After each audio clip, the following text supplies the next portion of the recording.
Oi gente, como é que vocês estão? Eu espero que bem, bem-vindos ao canal do Clube Leitura. Eu sou a Amanda e o vídeo de hoje é uma resenha sobre um livro muito legal, então continua aqui comigo que a gente vai conversar sobre ele nos próximos minutos. Recentemente eu assisti a uma aula na minha pós-graduação que falava sobre fake news, democracia e violência. E uma das professoras dessas aulas foi a Eliane Brum, que é uma jornalista. Eu acompanho o trabalho dela há um tempo e eu gosto muito. E em uma das aulas, ela falou bastante sobre dois conceitos. Um era o conceito de auto-verdade e o outro, o conceito de crise da palavra. Sobre a auto-verdade é essa cultura, vamos dizer, que a gente tem vivenciado das pessoas ignorarem os fatos e criarem suas próprias verdades. Mas o conceito que nos interessa aqui é o que ela fala sobre a crise da palavra que nós estamos vivendo. Nós não vivemos uma censura atualmente no nosso país, pelo menos por enquanto não, e espero que isso nunca aconteça, mas a gente nunca sabe, né, com as notícias e os últimos acontecimentos, enfim. Mas nós não vivemos uma censura. Nós somos livres para dizer sim, só que nós dizemos palavras que nada dizem, são palavras vazias. Então essa é a crise da palavra que a Eliane Brum nos chama a atenção. Eu vou ler aqui um trechinho do que ela diz porque é interessante. Criou-se algo novo no Brasil, algo que não é censura porque está além da censura. Não é que não se pode dizer as palavras, como no tempo da ditadura militar. É que as palavras que se diz, elas já não dizem. O silenciamento cheio de som e de fúria nas ruas de asfalto e também nas redes sociais é abarrotado de palavras que nada dizem. As palavras, elas não são essenciais, as palavras têm poder, as palavras são necessárias para o nosso dia a dia. Não diria as palavras propriamente, mas a comunicação de uma forma geral, que muitas vezes se dá através das palavras, seja a palavra escrita, seja a palavra falada. E quando nós temos palavras que já não dizem nada, nós vivemos uma crise que vão gerar fatos concretos, assim, com que nós teremos que lidar. Por que eu estou dizendo isso? Porque as palavras, elas são o foco, assim, a trama central do livro que a gente vai conversar hoje, que é o livro Vox. Esse livro é uma distopia de gênero, que foi indicada para o Clube Leitura pela Ana Lu, que também faz vídeos aqui para o canal do Clube Leitura. E desde que eu li a minha primeira distopia, eu amei o gênero, e desde então, sempre que eu vejo algum livro distópico, o meu olho cresce em cima dele e eu busco saber, né, eu tento ler aquela história. E com Vox não foi diferente, eu queria ler desde que ele foi publicado e quando eu vi que ele apareceu lá como opção para a escolha, né, do mês que a Ana Lu tinha indicado, eu não pensei duas vezes antes de escolher esse livro. Do que se trata, então, essa realidade distópica de Vox? A história se passa nos Estados Unidos e, na realidade do país,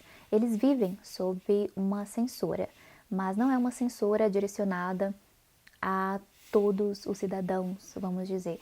É uma censura direcionada às mulheres. Na realidade dessa história, as mulheres podem falar apenas 100 palavras por dia. Pois é. Imagine você vivendo nessa realidade de ter as suas palavras contadas. E você não pode se comunicar de outra forma. Você pode pensar, tá, eu não posso falar, mas eu posso escrever, eu posso, não sei, me comunicar através de sinais. Não. Toda e qualquer forma de comunicação, ela não é permitida. Então, como o governo contabiliza essas palavras, as mulheres usam uma pulseira e quando ultrapassa, se elas falarem mais que 100 palavras, essas mulheres vão começar a tomar choques. E existem câmeras em diversos lugares, nos lugares públicos da cidade, para que o governo possa monitorar se as mulheres estão tentando se comunicar de outra forma. E quando isso acontece, claro, elas são punidas. Então, o intuito dessa sociedade é silenciar as mulheres, porque aqui elas são vistas como seres inferiores, que têm que cuidar dos filhos, cuidar do marido, cuidar da casa. Então a comunicação, pensar, raciocinar, não é algo necessário para elas. O país está sob o comando de um governo opressor, de um governo conservador, que se baseia em muitas passagens bíblicas para aplicar toda essa censura. Eles usam as passagens bíblicas que convêm a eles, as passagens que falam sobre essa inferioridade, essa suposta inferioridade das mulheres, ou quais seriam as funções dessas mulheres na sociedade. E é interessante perceber como as coisas se dão sutilmente, mas por mais que seja sutil, não é nada escondido. É mais como uma manipulação muito bem feita. Nesse livro, a gente acompanha principalmente uma personagem, que é a Jim. Ela é uma mulher adulta, ela tem 4 filhos, 3 homens e uma mulher. Ela é casada e um dos seus filhos, o filho mais velho, que é o Steve, ele tá na escola e tem um momento em que ele pega uma disciplina que é ofertada, e uma disciplina que ensina basicamente como as mulheres devem ser, dessa forma, né? Belas, recatadas e do lar. E aí a mãe, a Jim, ela pega esse livro, ela vê o livro, o que está sendo ensinado para o seu filho, e ela pede que ele largue aquela matéria, que ele não faça aquela disciplina. Mas o filho dela diz, não, mãe, até que é legal, eu tô gostando. Então, ela fica aterrorizada quando vê que o seu filho está concordando com aquilo. Como o governo consegue, sutilmente, mas não escondido, implantar, disseminar essa ideia, esse pensamento entre as pessoas. Então o filho dela passa a achar que aquilo é o correto mesmo. Antes dessa nova realidade ser implantada, ela era fonoaudióloga e pesquisadora da área, né? Então ela trabalhava com as palavras, com a importância da comunicação através das palavras. De repente isso é tirado dela, então isso a incomoda absurdamente, profundamente. Ela não se conforma com a forma como as coisas estão se dando, sabe? Ela tem 3 filhos e uma filha, como eu disse. A filha dela é uma criança e ela já usa a pulseira.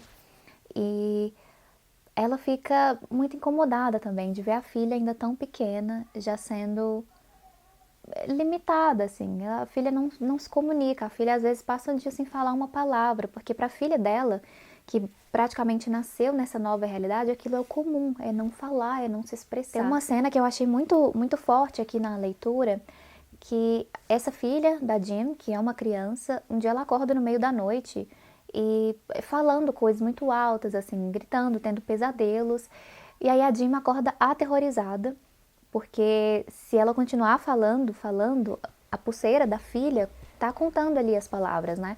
E se ela não parar, ela vai começar a levar choques. Então ela corre desesperadamente para o quarto da filha. O marido dela acorda também, vai correndo para o quarto da filha para consolá-la. E quando eles chegam lá, a Jim percebe que ela nem pode de fato consolar a filha, porque ela não tem mais palavras naquele dia.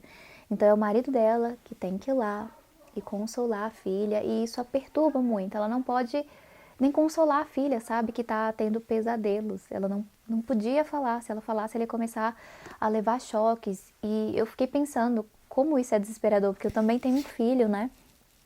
E eu fiquei pensando como seria se eu não pudesse me comunicar com o meu próprio filho, não pudesse acalmá-lo em um momento em que ele está ali passando por alguma coisa, um momento de desespero do filho. E é claro, como não deve ser surpresa, a Jim, por ter por estar inconformada com essa realidade, ela vai tentar fazer algo. Ela não está feliz, ela não está de acordo com essa realidade, ela vai tentar ter atitudes que mudem isso de alguma forma. Isso não é spoiler, isso está na primeira página do livro, que ela diz: se alguém me dissesse que um dia eu seria capaz de derrubar o presidente, o movimento puro e aquele merdinho incompetente do Morgan LeBron na mesma semana, eu não acreditaria, mas também não questionaria, não diria nada. Virei uma mulher de poucas palavras. Essa é a primeira frase, o primeiro parágrafo do livro. Eu não vou falar muito mais para não entregar muito da história para vocês, mas no geral eu gostei sim, gostei muito da leitura. Eu só achei que a autora poderia ter se aprofundado mais em alguns aspectos. Quando eu pego uma distopia para ler, hoje em dia, eu espero mais aprofundamento, assim, mais profundidade das questões políticas, sabe? Do como conseguiram implantar aquilo, como aquilo aconteceu, como se deu, quais foram as consequências, como eles lidam com revoltas, né? Porque sempre vão existir, por mais que você implante um sistema opressor, um sistema autoritário, sempre existirão movimentos contra isso. Então é sempre interessante ter um embasamento melhor, assim, ver como tudo funciona nessa questão política, pelo menos eu gosto muito disso. E eu senti que aqui nesse livro a autora não se aprofundou tanto. Os capítulos são bem curtos, isso dá uma dinâmica legal para a leitura, mas acaba que quando você espera que a autora se aprofunde em algum aspecto, já vê uma quebra e muda de capítulo e às vezes muda de assunto. Mas é de longe uma leitura ruim, eu gostei bastante, li muito rápido. Uma leitura importante, eu diria, que nos faz pensar nesses aspectos, né? Não é a nossa realidade, mas poderia ser, com esse paralelo, né, da fala da Eliane Brum. Nós não vivemos uma censura, mas nós estamos cheios de palavras que nada dizem, então isso acaba sendo um pouco que a mesma coisa. Não dizer ou dizer palavras que nada dizem é um pouco parecido, né? Enfim, muito interessante a leitura, assim, e talvez seja uma ótima porta de entrada para quem ainda não lê muitas distopias, porque não é uma leitura densa.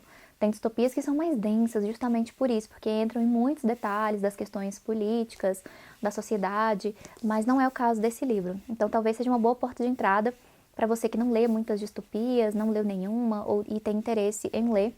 O Vox pode ser uma ótima opção para você. É isso então, no vídeo de hoje. Se tiver gostado, não se esquece de deixar o seu joinha, se inscreve aqui no canal, que tem vídeos novos toda quinta-feira. E não deixa de acessar também o site do Clube Leitura, que lá você pode conhecer todos os planos de assinatura disponíveis. Se você já leu esse livro, me conta aqui nos comentários como é que foi a sua experiência de leitura. Se tiver outras distopias para indicar aqui nos comentários, eu vou gostar muito de saber, então me conta aqui embaixo, tá bom?